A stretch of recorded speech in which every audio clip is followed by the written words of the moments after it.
好啦，最尾兩條題目啦，29、30條啦。29條題目就係問呢：以下邊一個數字係一個 irrational 嘅 number？ 我哋逐個睇啦。root 49減 root 25呢，即係7減5，即係等於2啦。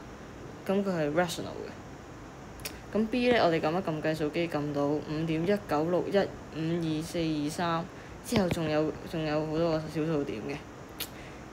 C 呢，如果呢個我哋撳計數機可以點撳呢？我哋可以撳0.44444444444，我哋撳翻10零個數字度啦。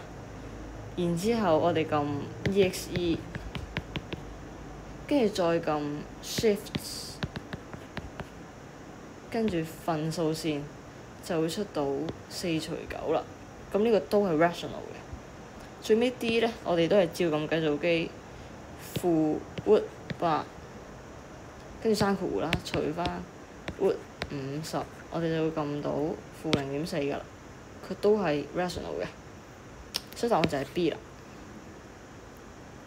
好，第30條啦。以下喺呢個 figure 入邊呢，咁我哋想揾 parallelogram 平行四邊形 PQRS 嘅面積啦，咁準確至1個 decimal places。咁首先我哋要喺呢個平行四邊形呢，界翻條高出嚟，因為平行四邊形嘅面積我哋係想有底乘高嘅。12我哋有啦，爭個高嘅啫。咁個高係點揾呢？呢個10推過嚟10一樣嘅啫。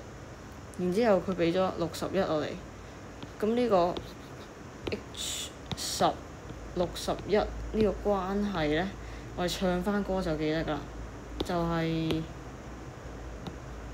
on her side， 係啦 on her side。on opposite 啦 ，H 係斜邊啦 ，side 就係 sine 啊。好，所以 H 呢，除10就等於 sine 61度啦。咁我哋調翻位呢，因為10呢喺左邊係俾人除緊嘅，咁我調翻去右邊呢就變成乘啦，所以 H 呢就等於10 sine 61度啦。咁 area 就係12乘翻呢個高啦。咁我哋撳計數機就撳到呢個數值啦。咁準確至1個 decimal places 呢，就會係105.0 cm square。係啦，就是這樣。